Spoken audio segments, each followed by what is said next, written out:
Dear students, in this video we will see a theorem which gives you a necessary and sufficient condition.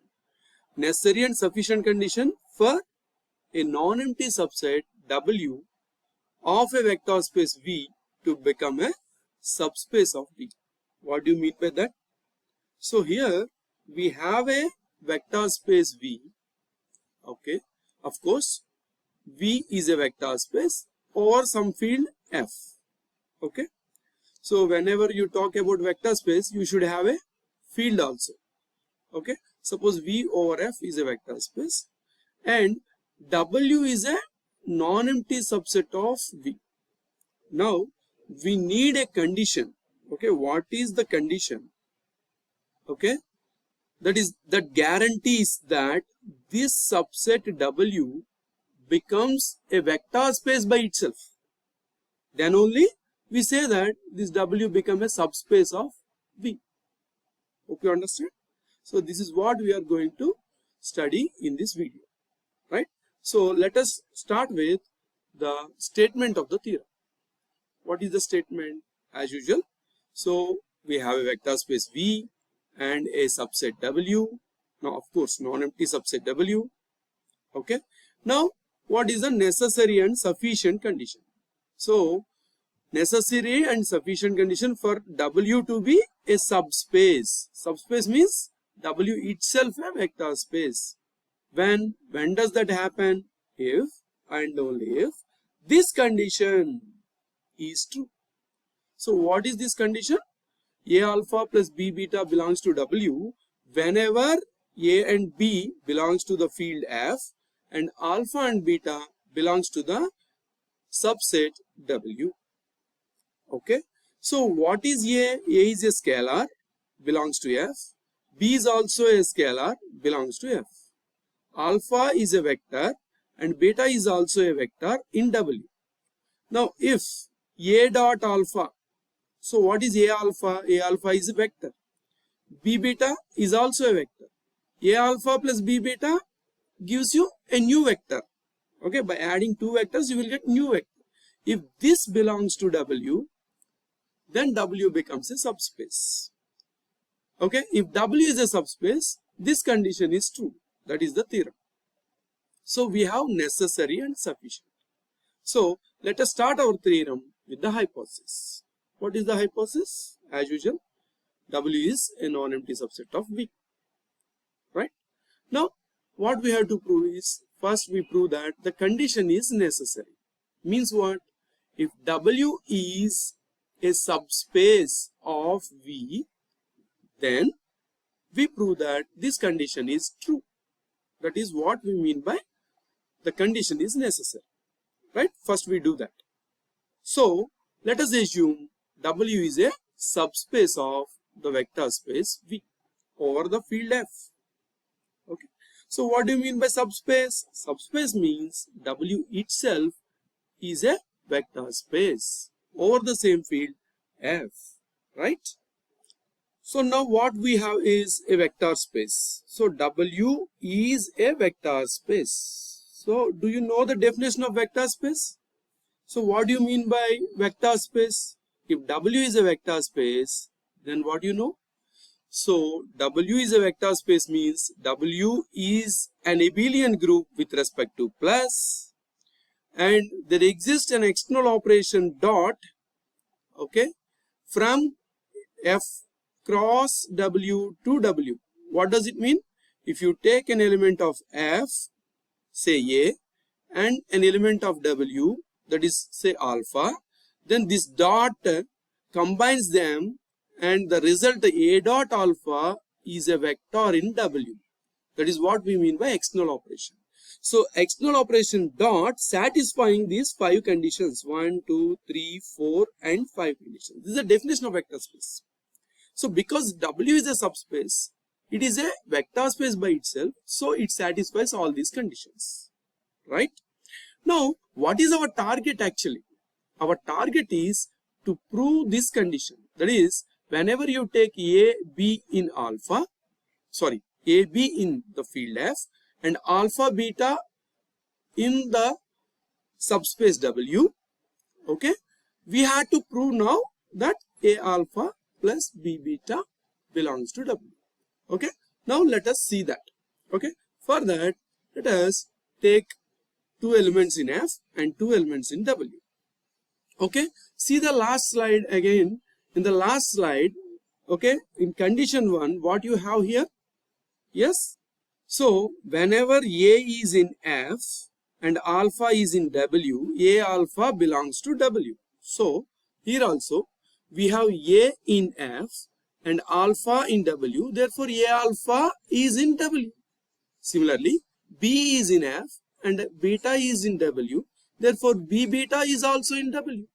Now what is this? A alpha is an element in W. B beta is also an element in W. Then what? And W comma plus is already an abelian group. Therefore, abelian group means it satisfies all the four conditions of a group, right? Closure, associative, identity. So by closure law, if you have two elements, their sum is, okay, A alpha plus B beta also belongs to W. Am I right or not? So therefore, A alpha plus B beta is an element of W. This is the condition we want to prove. Hence, the condition is necessary. Means if W is a subspace, the condition automatically holds good. Do you understand this? Right. Yeah. What is our next target? Next target is to show that the condition is sufficient. What do you mean by the condition is sufficient? The condition is sufficient means if for AB belongs to F and alpha beta belongs to W, if the element or vector A alpha plus B beta belongs to W, that means whatever A, B you take in F, whatever alpha beta you take in W, A alpha plus B beta, combination of these scalars and vectors gives you another vector. If this vector falls in W, if this condition is satisfied, then W becomes a subspace. Subspace means vector space by itself. Okay, and it is already a subset of vector space V, therefore it becomes a subspace. That is what we are going to prove. So for that, what do you require? You require two elements from F. Okay, what you assume is that, so we assume this condition and prove that W is a subspace, right? Let us see. Now, conversely, suppose that, okay, this condition is true. Let us name this condition as 1. So what is our target? Our target is to prove that W is a vector space by itself and hence it becomes a subspace of V, right? But what do you mean by vector space? So to prove that W is a vector space, you have to prove that W comma plus is an abelian group and there exists an external operation dot which satisfies all these 5 conditions. Am I right or not? Right? So first I prove that W comma plus is an abelian group. So for that I prove that W comma plus is a subgroup of the group V comma plus. Right? So why I should prove this is a subgroup? Because what I have to prove is W comma plus is an abelian group. But if I prove this is a subgroup, what do you mean by subgroup? Subgroup means group by itself. So therefore W comma plus is a group by itself. And what is V comma plus? V is already vector space. So V comma plus is already an abelian group. If W is a subgroup of this abelian group, automatically W comma plus becomes an abelian group. Hence the first condition will be satisfied. That is my idea. Okay. But to prove W comma plus is a subgroup, what I do is I implement or I use a theorem in group theory. What is the theorem? Suppose if you have a group G comma dot and a non-empty subset H of the group G, then H is a subgroup of G. This symbol is subgroup symbol, right? Subgroup of G if and only if one condition is true. What is that condition? AB inverse belongs to H whenever A comma B belongs to H. Okay, this is the condition. Okay, this is the condition when G is a group with respect to dot. But if G is a group with respect to plus, the same condition becomes H becomes a subgroup if and only if A B inverse. B inverse means inverse of B with respect to plus. So inverse of B with respect to plus is minus B. So A minus B belongs to H. Okay, for all A B belongs to H. So we use this theorem to prove that W comma plus is a subgroup. That means in place of H you assume you imagine W. In place of G you imagine V. Now what I take is I take two elements in W, say alpha and beta, and I prove that this alpha minus beta belongs to W. Then W comma plus becomes a subgroup by this theorem, right? So let us start with that. So let us take two elements in alpha, beta belongs to W. So what I wish to prove is alpha minus beta belongs to W. But what I have with me is the condition 1. What is the condition? A alpha plus B beta belongs to W for whatever A you take, whatever B you take. Okay, let us take A is equal to 1 and B is equal to minus 1. Then what happens in the condition? So if you take A is equal to 1 and B is equal to minus 1 in the condition, we get that alpha minus beta, and A alpha plus B beta always belongs to W for whatever A and B. So now alpha minus beta also belongs to W, as we discussed in the last slide. Okay, so W becomes a subgroup and hence an abelian group by itself. Thus, first condition for the vector space is satisfied, right? So to prove that W is a vector space, what else we have to prove? Okay, we have to prove that there exists an external operation dot that satisfies these 5 conditions. Okay, let us start with the first condition. What is the first condition? You need A dot alpha belongs to W, where A belongs to F and alpha belongs to W, right? Again, what you have to use? You have to use the same condition, A alpha plus B beta belongs to W. Okay, let us see. So let us take A in F and alpha belongs to W. Okay, in the condition A alpha plus B beta belongs to W, let us take B is equal to 0. Then it becomes A alpha plus 0. So A alpha plus 0 belongs to W. A alpha plus 0 is nothing but A alpha, right? That is what I say.